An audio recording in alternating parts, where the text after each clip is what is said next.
Tenemos el programa para el día de hoy y la idea, como estaba también en la promoción, era hablar un poquito de esto de las mentiras, una cuestión que obviamente tiene muy mala prensa porque siempre la relacionamos y justificadamente con el tema de la política. Pero bueno, esto vamos a tocarlo también porque el programa se llama Autopercibido y la idea es ver qué relación o qué posición en todo caso tenemos en torno a esto que hacemos, en principio podría decir todos los seres humanos, que es mentir, pero lo podemos hacer también por extensión. Todos los seres vivos mienten, engañan de alguna manera y con diferentes objetivos, claramente, ¿no? O sea, ¿para qué se miente? Y acá estoy hablando totalmente en general, o sea, se miente por autopreservación, entendiendo autopreservación, o sea, para cuidarse uno de algo o para cuidar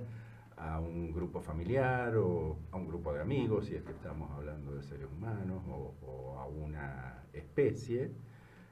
También se miente por, esto sí es casi exclusivamente humano, pero no totalmente humano, por autoimagen, por pretender ofrecer una imagen por ahí diferente a lo que en realidad somos, tratando de impresionar, a veces mintiéndonos a nosotros mismos, tratando de dar una imagen de nosotros que a nosotros nos guste y que no necesariamente sea la realidad. Y por otra parte podemos mentir para beneficio personal o para beneficio grupal, y esto sí, claramente es una actividad que desarrollamos básicamente los humanos. Pero, ¿cuál es el tema de la mentira por fuera de lo síganme, no lo voy a defraudar, la revolución productiva, o las declaraciones posteriores, porque si yo hubiese dicho lo que iba a hacer, nadie me iba a votar? Y bueno, también acá el esfuerzo va a caer solamente sobre la casta y prácticamente en todo. Néstor nos está debiendo todavía, ya fallecido hace mucho tiempo, el puente Santa Fe-Santo Tomé. Prácticamente la mentira es un constituyente de los seres humanos, pero también de todos los seres vivos. Por eso podemos hablar de la mentira en la biología, porque la mentira en definitiva ¿qué es? Un engaño. ¿Y la biología engaña? Claro que sí, o sea, se ha evolucionado en muchos sentidos a partir de la habilidad que tienen ciertas especies para producir un engaño.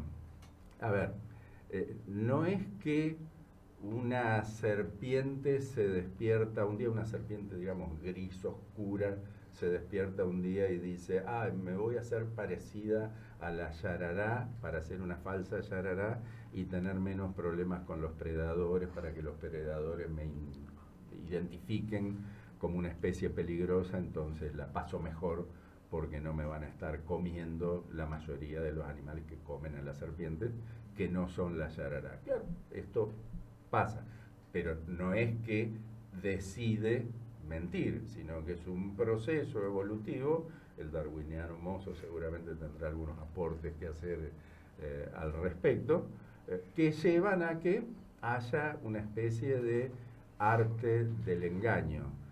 Por ahí puede ser un poco más elaborado en el caso del zorro, la comadreja, si bien es instintivo, cuando los están atacando, que se hacen los muertos, y eso es mentir, obviamente es mentir, engañar por autopreservación. No podemos decir también que es una decisión la mentira, sino que es un instinto atávico que hace que, como estrategia de defensa, en esos casos lo haga. Pero estas son las de autopreservación, también están las de beneficios, esos peces de las profundidades que tienen como un pequeño apéndice en la cabeza y lo sacuden adelante, que es una especie, acá el acuicultor me está haciendo que sí también, y que bueno, que tiene por objeto llamar la atención de algún pez más pequeño que se arrime pretendiendo comer eso y se lo manduca. Entonces, bueno, utilizó un engaño como para obtener un beneficio, un resultado. Las aves, ni hablar, o sea, esas que dicen, ay, mirá qué lindo que soy, qué grande, qué colorido, y eso es para conseguir pareja. O sea, todos esos rituales, en definitiva, se basan en el engaño, o el engaño de preservación. ¿Cuántas veces hemos usado el ejemplo del tero? Que pone los huevos en un lugar y grita en el otro para engañar a los potenciales predadores. Y estamos hablando de fauna, pero también podemos hablar de flora. La flora también es muy mentirosa. Las flores, mira qué linda que soy, picaflor, vení para acá, poné el piquito acá, llévate el polen y así voy a fecundar a otras y bueno, y voy a poder seguir reproduciéndome y voy a poder seguir engañando. ¿Cuál es el tema?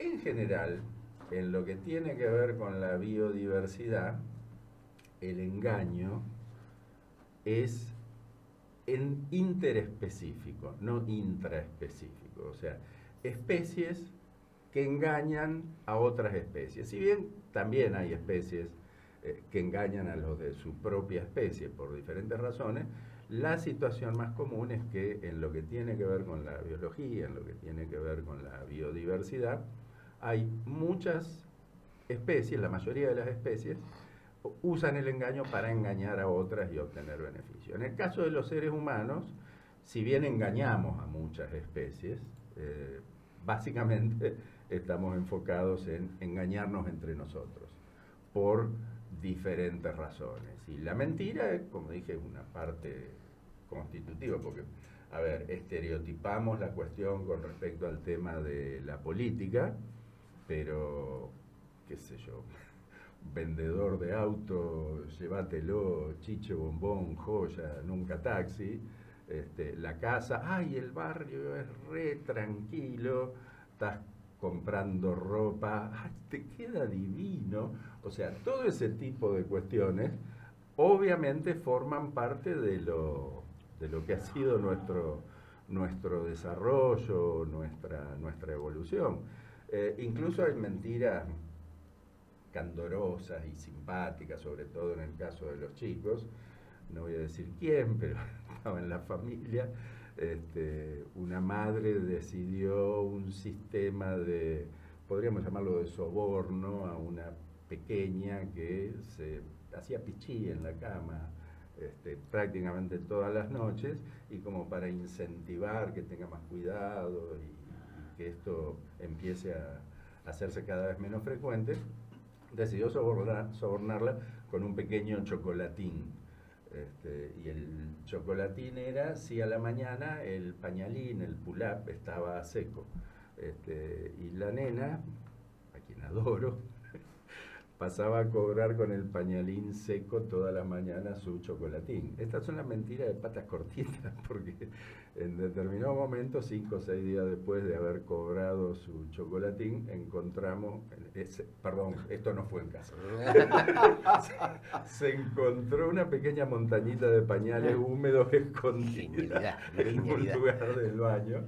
Y bueno, una mentira, y tiene que ver con pretender obtener un beneficio, a veces de tipo material chocolatil, y otras veces, por ejemplo, lo que era en mi época, también mentira de patas cortitas, que fui tristemente célebre. Creo que algo comenté en Guadalupe cuando me hacía la rata en primer grado. Y me iba a pescar. Y bueno, resultaba obvio que lo hice un día y zafó, lo hice otro día y zafó, lo hice el tercero y pasó. Y me iba y yo dejaba el guardapolvo escondido en un baldío que había al lado de la escuela, y me iba caminando a lo que hoy es la Costanera Este, en aquella época era un bañado, y me quedaba pescando todo el horario de la escuela y después volví a casa. Obviamente en algún momento la maestra se iba a preocupar, cosa que ocurrió, y la mentira cayó a pedazos. Entonces, ese tipo de mentiras, de patitas cortitas, son las que de alguna manera toleramos o entendemos en los chiquitos. Cuando esto ocurre en los grandes, ya estamos hablando de mitomanía. Acá después el psicólogo tendrá algo que decir al respecto. Cuando gente grande compulsivamente miente, a pesar de que resulta obvio de que esas mentiras no van a prosperar, ni siquiera en el contexto de esta frase de que se le puede mentir a muchos por poco tiempo o a pocos por mucho tiempo. El mitómano siempre termina quedando expuesto. Así que uno va viendo que la mentira de alguna manera nos constituye, algunos hasta prefieren que se les mienta cuando la posible verdad o la verdad puede resultar un tanto dolorosa. Es más, hasta hay algunos que ayudan a que se les mienta mirando para otro lado, ignorando algunas cuestiones, otro tema también para el Carly seguramente, pero en definitiva la mentira forma parte de nuestra. Después están las mentiras, llamémoslas las mentiras blancas, esas que se usan para obtener un beneficio. Yo esto lo digo por la cuestión biológica, me puedo poner el yacaré referenciado en este caso, de no, hay que cuidar a los yacarés porque comen las palometas, entonces vamos a tener menos palometas. Y esto se usó mucho hace algunas décadas, cuando yo empecé a trabajar en esto, era una mentira que estaba absolutamente instituida. Es más, hoy me encuentro con alguna gente que sigue pensando que los yacarés controlan a las palometas. No es la razón por la que hay que cuidar a los yacarés ni a ninguna otra especie. Los yacarés no controlan las poblaciones de palometas, de pirañas. De hecho, los lugares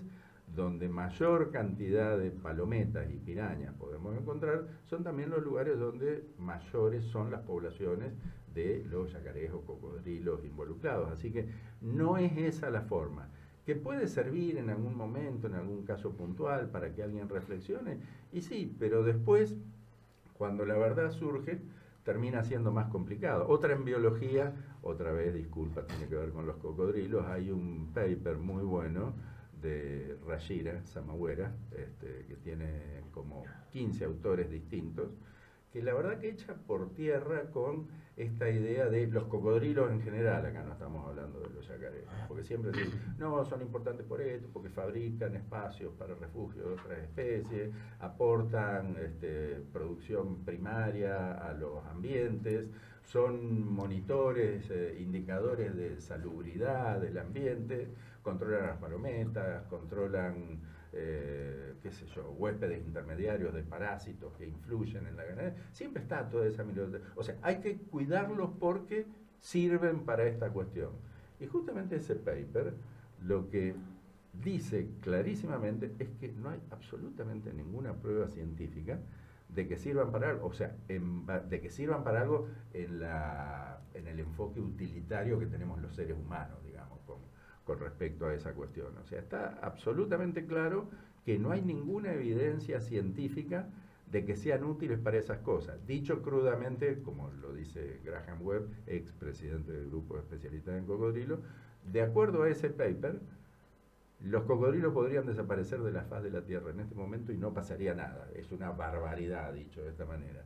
Pero claramente no hay ninguna evidencia científica. Y muchas veces me encuentro, me mandan papers para revisar y para publicación, que hay gente que manda diciendo, estamos haciendo este trabajo sobre los cocodrilos que son muy importantes para la preservación del ambiente, y viste que vos en los papers tenés que citar siempre alguna bibliografía. Y citan el de Rashira Samawera, que dice exactamente lo contrario. O sea, es otra forma de mentir. Primero mentirse uno, tal vez no leyendo en profundidad ese trabajo. Pero lo cierto es que la mentira está y va y viene y da vueltas. De hecho, ya he mencionado acá al perito Francisco Pascasio Moreno, y realmente ha hecho él, favorecido por lo que era el gobierno de la época, un arte de la mentira al momento de definir los límites, cuando se estaba discutiendo justamente las cuestiones limítrofes con Chile. De hecho, el libro que refleja todo esto se llama Los límites de las mentiras. O sea, porque realmente tanto el gobierno chileno de entonces como el gobierno argentino de entonces se la pasaron mintiendo, haciendo trampa, engañando, para verse más favorecidos al momento de definir cuáles eran los límites entre los dos países, llegando después a una combinación, porque Chile había estado revisando previamente y estaba con el tema de la divisoria por las altas cumbres, que era lo que promovía Chile para esa división. Estamos hablando de centro-sur. Y Argentina, cuando vio que nos estaban acostando con el tema de altas cumbres, introdujo el tema de divisoria de agua, que es para donde descargan los cuerpos lacustres, digamos, que están en la zona. Pero claro, se llegó al extremo, una de las anécdotas más famosas, nos toca a nosotros y al grupo de Moreno, donde de hecho había un hermano de Florentino Ameguino, Carlos Ameguino, laburando en ese equipo, haciendo pozos y excavando un canal para hacer un desagüe artificial, que después cuando llegó la inspección británica, que era la que estaba definiendo, lo mira, era el hijo de Darwin, el hijo de Charles Darwin, mira y dice, no pueden hacer esto, no me vengan con que desagua para este lado. Entonces, bueno, pero eran mentiras de manera casi permanente para obtener algún tipo de beneficio en este sentido. Y por ahí voy a traer algo que por ahí no es políticamente correcto. Si está escuchando algún pariente ya se va a empezar a agarrar los pantalones. No es tan grave, no es tan grave. Hay un actor, productor y director que yo admiro mucho, un americano, Ricky Gervais. Por ahí algunos lo ubican porque ha sido animador de las entregas de los premios Oscars. Duró 2 años nomás porque es tan políticamente incorrecto que dice barbaridades todo el tiempo, que en muchos sentidos son básicamente ciertas, tienen cierta verosimilitud, ¿no? Y hay una película que es del año 2009, 2010, que en español se llama Increíble pero falso. En español latinoamericano acá se la conoció como La mentira original, lo cual puede ser un poco más aproximado que el desafortunado título que pusieron los españoles. Pero en inglés es The Invention of Lying, o sea, la invención de mentir, vendría a ser. Y es una película totalmente loca, que no tiene ningún sentido.